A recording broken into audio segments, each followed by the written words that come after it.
Welcome to NCIX Tech Tips. Today's episode is going to be about networking. We are going to explain all of the different, well, not all, but many of the different scenarios that you could encounter when you're trying to network up your entire home to share files, to play games over your internal network, whatever it is that you want to do, maybe stream media, and what equipment you will need in order to get that rolling. So let's start with the very basics that you'll need to get a home network going. First of all, there's not too many reasons to have a home network that are more important than internet connection sharing. So you will need a modem, and that'll be provided by your internet service provider in all likelihood, and you will need an ISP subscription. Okay, so that's how you're going to get internet. Now, the next piece that pretty much everyone who has an internet connection should have is a router. In this case, I am holding a router with a wireless access point, but you could have a router that doesn't have wireless capability, and that would also be functional for sharing an internet connection. So what a router does in layman's terms is it takes all of the PCs within your home network, and it assigns them their own individual addresses so that they know where to find each other when they want to send or receive data. So you'll need one of these. Now, the most basic thing most people want to do when they're building a home network is share an internet connection with all of the PCs or other devices in their home. So you will need, at the very, very least, and this is a very advanced example, but you will need a router. So what a router does, and they're available in a number of different flavors at varying price points, is it takes all of your computers and it assigns them an address, so that they know where to find each other when they want to send or receive data, whether it's internet data or whether you're playing games on the network or you're streaming media, sharing files, whatever it happens to be. That is the backbone that allows every device to know where every other device is and to transfer data around. Now, for basic functionality, most routers are plug and play, but in order to access some of the more advanced functions, you'll probably need to do some setup. Another thing to be aware of, as far as a router is concerned, is that most of them include a hardware firewall. A firewall is far more effective than installing some software on your computer, so even if you have a single computer, I still recommend adding a router to your home network.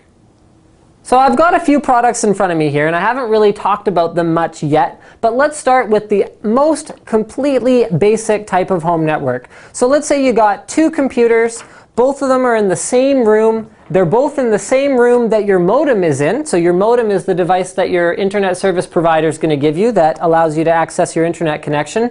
And let's say you buy a simple wired router. So I took the antennas off this wireless router in order to better demonstrate that it is not wireless for the sake of this example. Okay? So all you're going to do is you're going to plug your internet into the internet or the uplink port, and then you're just going to take two Ethernet cables and plug those into the two computers. Boom, you're done. That was your network. That's easy. Now you can share files and share internet between those two computers, no problem. So what if it's more complicated than that? What if you got more than 4 PCs? What if your PCs aren't all in the same room or aren't all easily accessible? I am going to give you guys an example that is very close to me because it's actually going to be a hand-drawn Tech Tips whiteboard of the general layout of my house and my home network. So,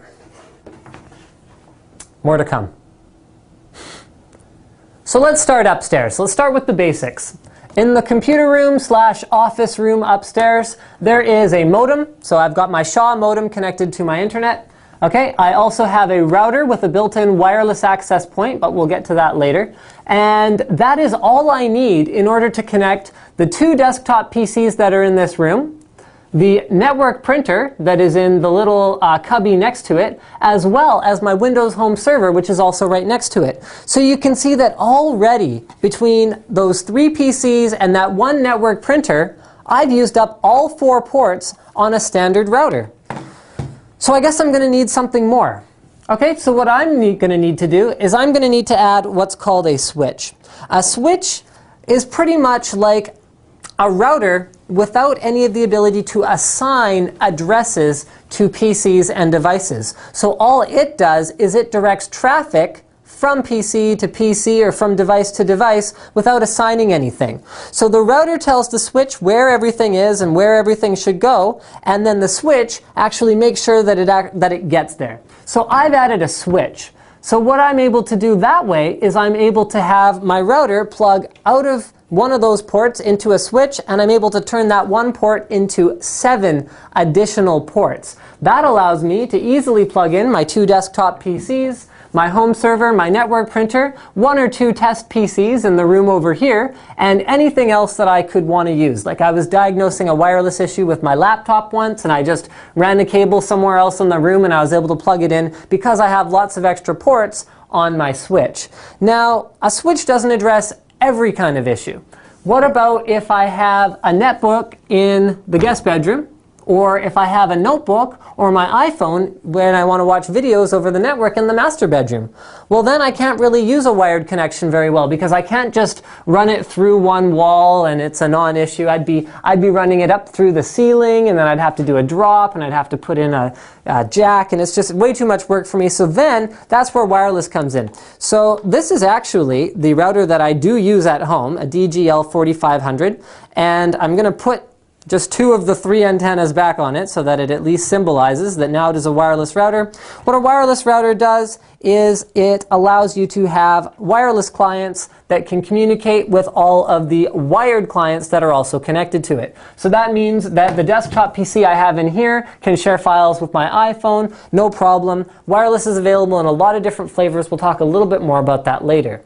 Now, wireless isn't always a perfect solution.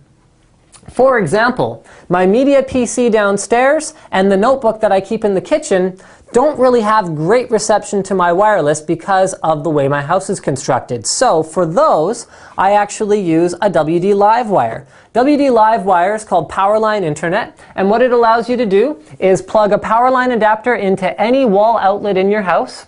So for example, up here in the room where I've got my router and my switch, I have a power line adapter going out from the switch, because remember, I ran out of Ethernet ports a while ago, into the wall. Then it comes out of the wall in my living room downstairs and connects to my media PC. Now, I could also use power line in the kitchen, but usually just by putting this notebook a little bit closer to the door, I can get good enough wireless reception that it is functional.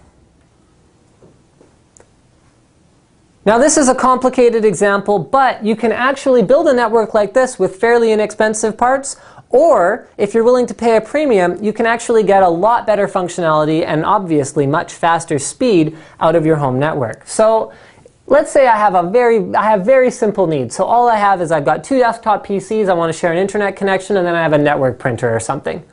No problem. Get a cheap wired router, done. Run a couple cables, no big deal. Let's say, for example, though, like my complicated scenario, I have a home server. So my home server is actually where I keep all of my data, all my music, movies, anything that I want to access from these desktop PCs. I don't keep anything on them because I know that it's safe on the home server because it has backup.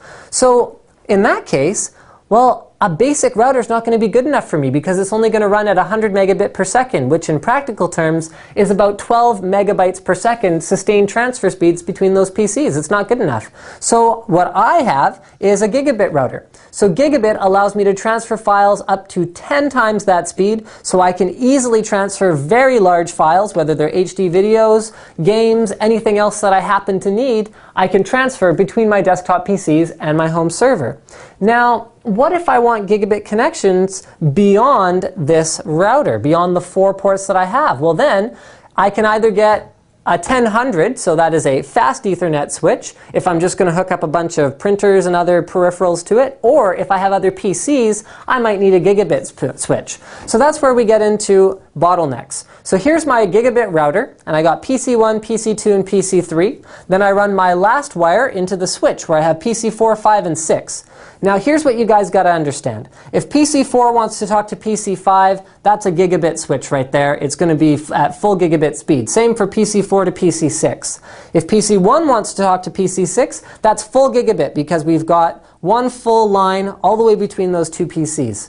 Now what if PC1 wants to talk to PC4 at the same time that PC2 wants to talk to PC6? Well, then we're going to run into a bottleneck. So you got to plan your home network in a way that is smart so that you're not going to be saturating these lines in between various hubs. So another example would be the WD-TV Livewire, or the WD Livewire rather. So downstairs you can actually hook it up to 4 different PCs or 4 different devices, and it is a 200 megabit per second connection. So if you hook up only one, you're going to get about 100 megabit per second worth of actual bandwidth. If you hook it up to 4, then that number is going to be down to about 50 megabit per second total. Now I've talked a lot about wired speed. Now we're just going to go briefly into wireless speed. Now typical wireless N is around 150 megabit per second, which is at short distances perfectly adequate even for HD streaming. But if you do have interference or if you need a stronger signal, you're going to need to get a higher end router. Wireless N, depending how much you want to pay, is good up to 300 megabit per second, or with some new products hitting the market, even 450 megabit per second, which is almost half the theoretical bandwidth of gigabit Ethernet. And then power line, you can see the WD-TV Livewire that I have here is capable of 200 megabit per second, although there are kits on the market that are capable of up to 500 megabit per second. So thank you for checking out our little tutorial on networking solutions, and I just wanted to ask you guys, has this changed the way that you would plan your home network if you were to do it over again, and what would you change?